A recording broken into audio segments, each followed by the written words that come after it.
Buongiorno e ben trovati, o meglio, buonasera perché siamo di sera. Approfitto per fare questo video per rispondere a una richiesta che mi è stata fatta un po' di tempo fa da una ragazza di voi che mi chiedeva spiegazioni su come fare la recinzione per il proprio maneggio, si sta facendo un piccolo campo da lavoro a casa, nella maniera più sicura possibile, cioè in caso di caduta che sia la più sicura possibile. Allora, io vi do delle informazioni che riguardano la mia esperienza, per cui ognuno di voi poi dopo faccia le ricerche che ritiene più opportune e vada a verificare quelle che magari sono le normative della propria zona. Per quanto riguarda la normativa, c'è da dire questo: sul sito del Ministero della Salute c'è una circolare dove spiega un po' quello che deve essere fatto e quello che non deve essere fatto, sia per il benessere del cavallo sia per come devono essere gestite le strutture adibite alla movimentazione dei cavalli. Sul sito del Ministero della Salute, relativamente al codice della tutela e la gestione degli equidi, si può scaricare una circolare che vi lascio in descrizione, il link, e in questa circolare al punto 2.2.3 si legge: le caratteristiche dei campi, delle piste e delle aree di gara sono indicate nell'ambito dei regolamenti e normative degli enti tecnico-sportivi di riferimento, ossia l'Unione Nazionale Incremento Razze Equine,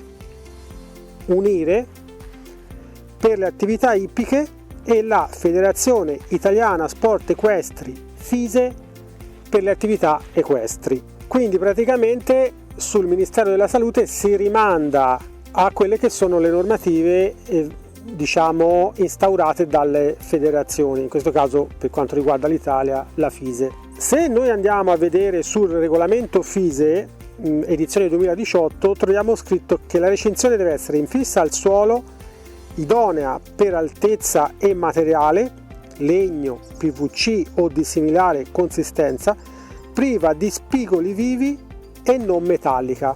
Questo è scritto nel regolamento generale FISE edizione 2018, che vi lascio sempre linkato in descrizione.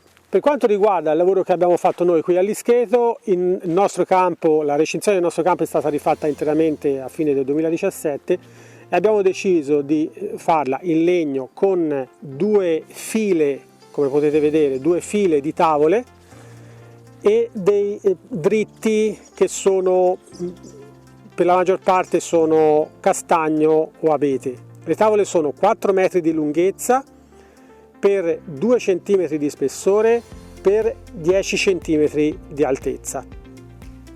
Ogni tavola è fissata da un lato con 2 viti al dritto, mentre dall'altra parte, come vedete per esempio in questo caso, è fissata con una piastrina metallica. Come vedete c'è una piastrina metallica che unisce le due tavole di legno. A questa maniera sono relativamente morbide e se ci urtiamo si possono rompere facilmente e diciamo evitare grossi danni a chi ci sbatte contro. Di rimando c'è da dire però che bisogna fare molta attenzione, perché questo va bene per noi, va bene per quello che facciamo noi, ma ogni disciplina deve adeguare la propria recinzione a quello che è la situazione migliore appunto per quello che dovrà fare all'interno del campo, per le attività che dovrà svolgere all'interno del campo. Vi faccio un esempio: se dovete lavorare con i vitelli, è ovvio che una recinzione come questa non può andare bene, dovrà essere una recinzione adatta per il contenimento dei vitelli, quindi dovete valutare un po' quelle che sono le attività che svolgerete all'interno del campo. Se mi è capitato in giro a volte, quando sono andato a fare lezione nei maneggi, di trovare un campo da lavoro che è magari adatto per fare salto ostacoli o per fare altri tipi di attività, ma non è adatto per lavorare in libertà perché non aveva la chiusura del campo, quindi il campo aveva un cancello ma non era possibile chiuderlo, okay, aveva un cancello, aveva una apertura grande per poter passare magari col trattore e quant'altro, ma non era possibile chiuderla, e aveva una recinzione esterna molto bassa, ok, 1 metro, 1,10 m, proprio giusto un'idea, ok, va bene, ma nel nostro tipo di attività, cioè quindi l'attività che svolgiamo noi, equitazione naturale basata sul programma Perelli, in cui sviluppiamo cavalli in tutte e 4 le aree, una di queste, come ben sapete voi che mi seguite sul canale, è la Liberty. Quindi nel caso della Liberty io ho bisogno di un minimo di contenimento e quindi in questo caso devo avere una recinzione che sia sufficientemente alta. Quanto alta? 1,40 m è sufficiente. Ora poi dipende, cioè, se fate saltare fuori un cavallo saltando 1,40 m sicuramente avete messo troppa pressione e quindi dovete magari lavorare un pochino sul vostro concetto di pressione.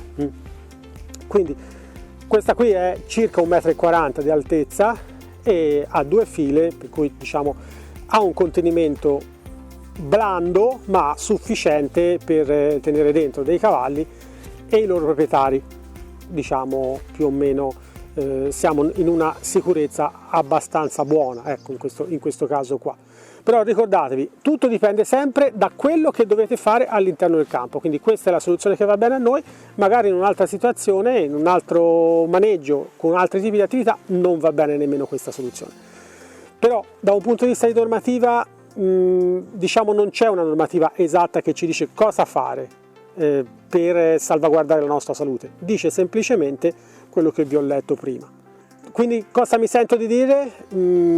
Abbiate buon senso, cercate di fare le cose in una maniera che sia la più sicura possibile per voi e il vostro cavallo, ma senza andare a trovare delle soluzioni che a volte possono essere estremamente dispendiose, ma magari poi nei fatti non offrano delle sicurezze in più rispetto a ciò che possiamo fare in maniera tradizionale.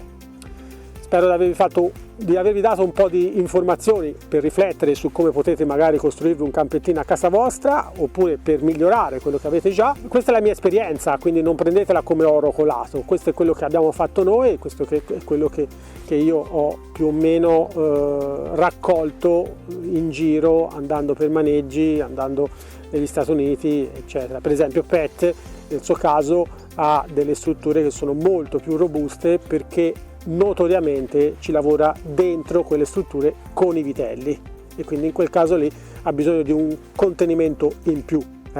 Lui non adopera le tavole pari a questa maniera, lui adopera i pali tondi, quindi esattamente più o meno gli stessi che noi usiamo per i dritti, lui l'adopera anche per quelli che mette in orizzontale. Quindi come vedete dipende sempre da 1 miliardo di cose. Spero di non avervi annoiato con questo video un pochino diverso, ma sono informazioni che mi hanno chiesto alcuni di voi, in particolare una persona che mi ha scritto e me l'ha rammentato anche, per cui mi sentivo che fosse giusto farlo, un video così, per dare delle informazioni su come essere più sicuri con i propri cavalli quando giochiamo. E se vi è piaciuto il video lasciate un mi piace, iscrivetevi al canale e noi ci vediamo la prossima volta. Dimenticavo, abbiamo deciso di prendere in esame una volta al mese un video che ci viene fornito da voi.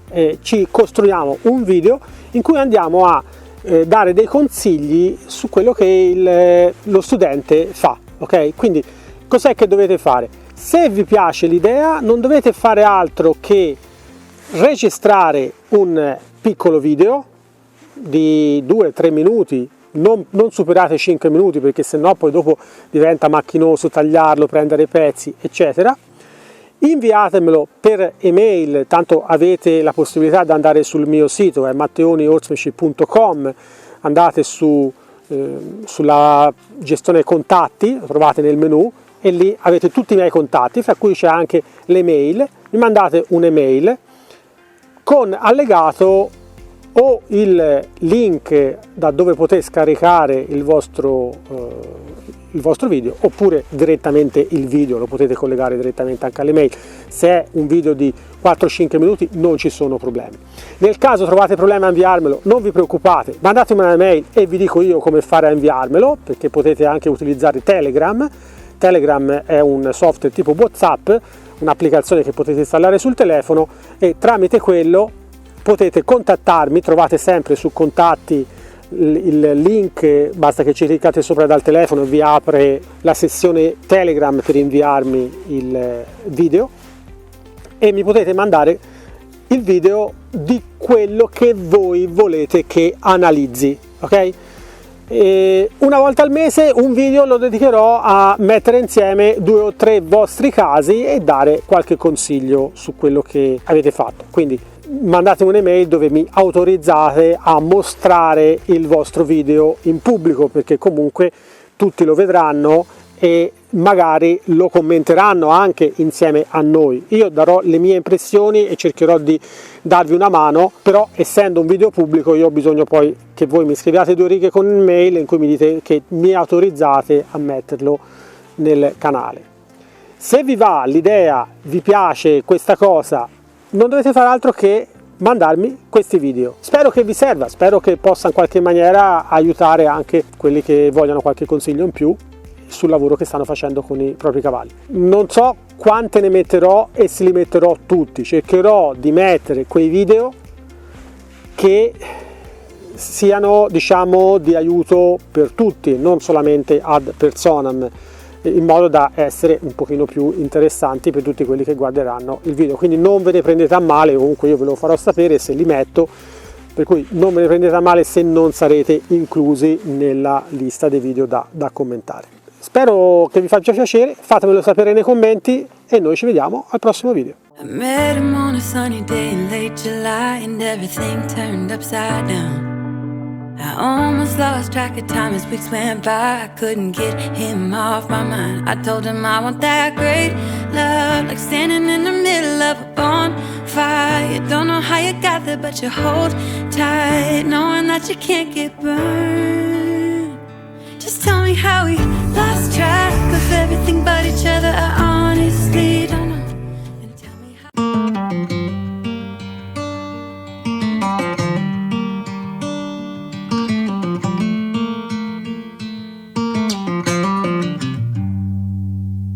heading back to what used to be home, passing by those little towns I know so well, stopping for gas and then I'm behind the wheel again. Driving this like a spiritual cleanse, where every mile is a new beginning and every bend holds a new end.